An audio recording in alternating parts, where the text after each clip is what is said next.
नमस्कार दोस्तों, free study 94 YouTube channel पे आप सभी का स्वागत है। आज हम करंट अफेयर्स रिवीजन के अंतर्गत संविधान के प्रमुख अनुच्छेद देखेंगे, जो कि हमेशा से चर्चा में बना रहता है। ठीक है, ये जो न्यूज़ है ये हम लगातार जो है उत्कर्ष क्लासेस कुमार गौरव सर के मैगजीन के माध्यम से कर रहे हैं। तो एक एक टॉपिक करके हम कवर अप करने की कोशिश कर रहे हैं। तो आज का टॉपिक जो हमने लिया है वो संविधान के प्रमुख अनुच्छेद। ठीक है, इसके अंतर्गत जो भी इम्पोर्टेंट आर्टिकल होते हैं संविधान के अंतर्गत, जहां से प्रश्न आयोग लगातार पूछ रही है। ठीक है, लगभग आपके एग्जामिनेशन में 1 से 2 प्रश्न हमेशा से अनुच्छेद पर ही आधारित रहता है और डायरेक्ट आपके क्वेश्चन लिखे रहते हैं और उसमें पूछा जाता है कि ये जो है प्रावधान संविधान के किस आर्टिकल के तहत कहा गया है। ठीक है, तो हम उन सभी आर्टिकल को यहाँ पे देखने की कोशिश करेंगे। तो जिन लोगों ने अभी तक चैनल को सब्सक्राइब नहीं किया है दोस्तों, तो प्लीज़ चैनल को सब्सक्राइब कीजिए, लाइक कीजिए और अपने दोस्तों के साथ शेयर भी कीजिए। इससे पहले भी हमने काफ़ी सारे लेक्चर उत्कर्ष क्लासेस के मैगजीन के आधार पर बना रखा है। आप हमारे डिस्क्रिप्शन बॉक्स में जाइए और वहाँ पर जो है कि प्रॉपर आप देख सकते हैं बहुत सारे ऐसे one liner 500 plus one liner भी हमने कवर अप करवा दिया है। साथ में अगर इसका PDF चाहिए तो आप हमारे टेलीग्राम चैनल ज्वाइन कीजिए, वहाँ पे हम PDF भी अवेलेबल करवाते हैं। तो चीज़ों को आगे कंटिन्यू करते हैं। तो सबसे पहले यहाँ पे कहा जा रहा है, जैसा कि आप देख भी रहे हैं स्क्रीन पे, कहा जा रहा है यहाँ पे कि आर्टिकल 1 क्या कहता है? कहता है संघ का नाम और राज्य क्षेत्र। ठीक है, यानी अनुच्छेद 1 में जो प्रावधान किया गया है, संघ का नाम है उसमें और राज्य क्षेत्र कौन कौन से होंगे उसका प्रावधान मिलता है आपको। ठीक है, अनुच्छेद 1 से 5 की अगर हम बात करें तो कहा जाता है ये जो है 1 से 5 नागरिकता से संबंधित प्रावधान को लागू करता है। देखिए, ये विस्तार से चर्चा करने वाला टॉपिक है, लेकिन हमें वो आर्टिकल याद रखना है जहाँ से आपसे प्रश्न पूछे जाते हैं। ठीक है, तो हम इन चीज़ों को हम एक एक करके कंटिन्यू करेंगे। अनुच्छेद 14 कहता है विधि के समक्ष समानता। ठीक है, जो कि एक हमारा क्या है, फंडामेंटल राइट्स है।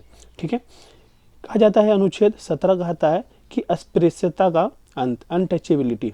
ठीक है, इसके अंतर्गत अगर हम बात करें तो कहा जाता है कि अगर मतलब कि अस्पृश्यता का उन्मूलन के लिए इससे जो है कि दंडनीय एक अपराध घोषित किया गया है अनुच्छेद 17 के अंतर्गत। ठीक है, अनुच्छेद 18 कहता है उपाधियों का अंत, यानी इसके अंतर्गत जो है कि राष्ट्र मतलब कि कोई भी लोग हों, चाहे वो सेना को हों, ठीक है, या विद्या से संबंधी सम्मान हो, तो ये जो है ना कि किसी प्रकार का संबंध जो है, ठीक है, अगर राज्य को प्रदान मतलब कि किसी भी चीज़ को अगर किसी भी व्यक्ति को अगर प्रदान किया जाए तो बिना राष्ट्रपति के मतलब कि सुझाव के, यानी राष्ट्रपति के कहने मतलब कि राष्ट्रपति की आज्ञा के आप स्वीकार नहीं कर सकते हैं। जिसे भारत सरकार भी बहुत सारे सम्मान देती है, जैसे हो गया भारत रत्न हो गया, ठीक है, पद्म विभूषण हो गया, पद्म भूषण हो गया, पद्मश्री हो गया।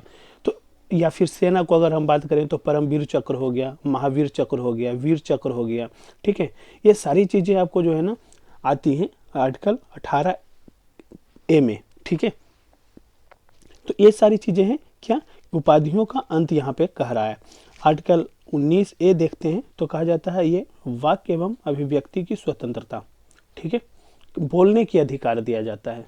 ठीक है, नेक्स्ट कहा जा रहा है यहाँ पे आर्टिकल 21 कहा जा रहा है प्राण एवं दैहिक स्वतंत्रता। ठीक है, आर्टिकल 21A कह रहा है 6 से 14 वर्ष के बच्चों को शिक्षा का अधिकार। ठीक है, यानी ये चीज़ मान के चलिए कि आपको सारी चीज़ें जो है ना वो आर्टिकल यहाँ पे शामिल है जहाँ से आपसे प्रश्न पूछे जा सकते हैं। ठीक है, अनुच्छेद 24 कह रहा है कारखानों में बालक का नियोजन का प्रतिषेध करता है। ठीक है, अनुच्छेद 25 है धर्म का आचरण और प्रचार की स्वतंत्रता, यानी आप अपने धर्म का भी सम्मान कीजिए, सभी धर्मों का सम्मान कीजिए और अपने धर्म का क्या कीजिए, प्रचार कर सकते हैं। यह हमारे संविधान में मेंशन किया हुआ है। ठीक है, नेक्स्ट कहा जा रहा है यहाँ पे अनुच्छेद 32 यानी 32 संवैधानिक उपचारों के अधिकार। ठीक है, 37 आर्टिकल 37 कह रहा है राज्य के नीति निदेशक तत्व न्यायालय में अपरिवर्तनीय। ठीक है, नेक्स्ट आर्टिकल 38 लोक कल्याणकारी राज्य की स्थापना की बात करता है।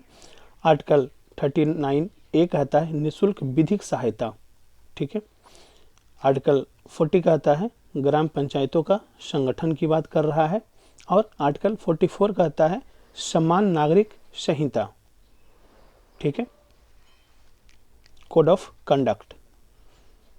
आर्टिकल 47 कहता है पोषण का अधिकार एवं मादक पेय पदार्थ, ये कहता है। आर्टिकल 48 कहता है कृषि और पशुपालन संगठन की बात करता है। आर्टिकल 50 कहता है कार्यपालिका से न्यायपालिका का पृथक्करण, ठीक है। आर्टिकल 51 कहता है अंतर्राष्ट्रीय शांति और सुरक्षा की बात करता है। 51 ए कहता है मूल कर्तव्य, ठीक है। राष्ट्रपति से संबंधित भारत का राष्ट्रपति का जो संबंध है आर्टिकल 52 से है, और संघ की कार्यपालिका शक्ति जो है किस में निहित है, आर्टिकल 53 में निहित है दोस्तों। तो एक एक करके जो है ना इस तरीके से हम कवर अप करने की कोशिश करेंगे, ताकि आपके जो है एग्जामिनेशन में अगर प्रश्न पूछे जाए ना आर्टिकल से संबंधित तो आपके गलत ना हो। आर्टिकल 54 कहता है राष्ट्रपति का निर्वाचन, और आर्टिकल 55 कहता है राष्ट्रपति के निर्वाचन की रीति, क्या रीति होगा, ठीक है।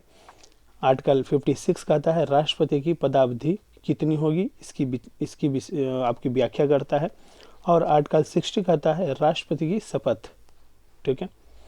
राष्ट्रपति का महाभियोग चलाने की प्रक्रिया जो है ये इंपॉर्टेंट आर्टिकल है, आर्टिकल 61, ठीक है, ये आप ध्यान रखेंगे। और आर्टिकल 63 कहता है भारत का उपराष्ट्रपति।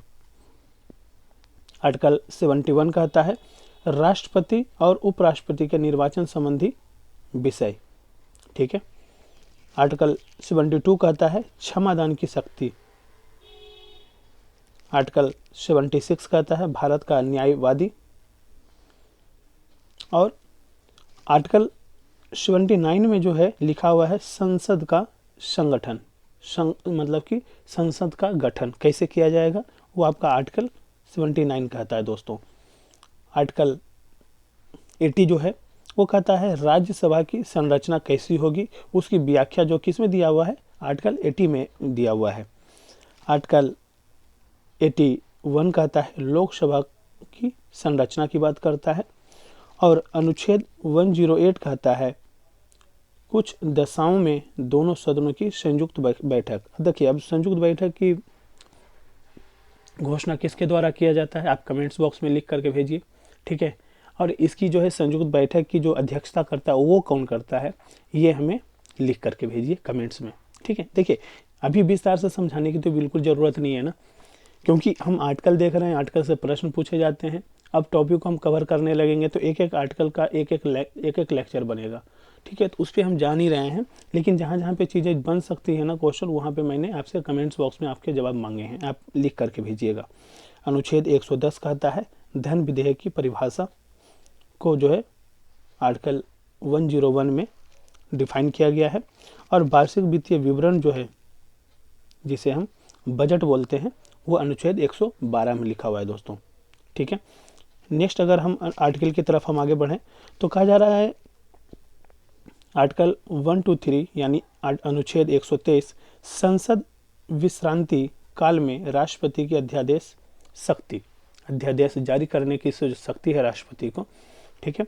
ये आपका मान के चल, ये आपका अनुच्छेद 123 है जो कि काफ़ी इंपॉर्टेंट आर्टिकल है और ये हमेशा से चर्चा में रहता है। ये आर्टिकल आपको याद रखना होगा, 1 to 3 बहुत आराम से चीज़ें याद रहेंगी। आर्टिकल 124 कहता है उच्चतम न्यायालय की स्थापना और गठन, ठीक है। आर्टिकल 129 कहता है उच्चतम न्यायालय का अभिलेख न्यायालय होना। आर्टिकल 143 कहता है उच्चतम न्यायालय से परामर्श करने की राष्ट्रपति की शक्ति, ठीक है। आर्टिकल 148 कहता है भारत नियंत्रक महालेखा परीक्षक, ये भी याद रखना है। आर्टिकल 149 कहता है नियंत्रक महालेखा परीक्षक के कर्तव्य और शक्तियाँ। आर्टिकल 153 कहता है राज्यों के राज्यपाल, इसकी शक्ति है उसमें। नेक्स्ट कहा जाता है आर्टिकल 161 राज्यपाल को क्षमादान की शक्ति जो है जिस आर्टिकल में प्रदान किया गया है वो 161 है। आर्टिकल 165 कहता है राज्य का महाधिवक्ता। आर्टिकल 213 कहता है विधानमंडल में अध्यादेश प्रख्यापित करने की राज्यपाल की शक्ति। राष्ट्रपति को कौन सा आर्टिकल था? 61, ठीक है, अध्यादेश जारी करने की शक्ति था। और विधानमंडल में अध्यादेश प्रख्यापित करने की जो राज्यपाल की जो शक्तियां हैं, आर्टिकल किस में है? 213 में है। ये भी आपको याद रखना है, दोनों आर्टिकल याद रखना है अध्यादेश से संबंधित। अनुच्छेद 214 जो है राज्यों के लिए उच्च न्यायालय की बात करता है, और अनुच्छेद 215 कहता है उच्च न्यायालयों का अभिलेख न्यायालय होना चाहिए, ठीक है। इसकी व्याख्या कौन करता है? आर्टिकल 215, ठीक है। अनुच्छेद 226 कहता है कुछ रेट निकालने के लिए उच्च न्यायालय की शक्ति होनी चाहिए। तो रेट की बात कौन सा करता है? आर्टिकल 226 करता है दोस्तों। एक इम्पॉर्टेंट आर्टिकल जो जहाँ पे जीएसटी को मेंशन किया गया था संविधान के संशोधन करके, किस संशोधन के माध्यम से जीएसटी को संवैधानिक दर्जा दिया गया है, आप हमें कमेंट्स बॉक्स में लिखिए, ठीक है, भेजिए हमें, ठीक है। ये आर्टिकल कौन सा है? 261, 260, 246A, 246 यानी 246 का में ये जीएसटी का प्रावधान किया गया है, उसकी डिटेल्स लिखी हुई है। 263 अंतर्राज्यीय परिषद का गठन, ये भी काफ़ी इंपॉर्टेंट है, याद रखिएगा।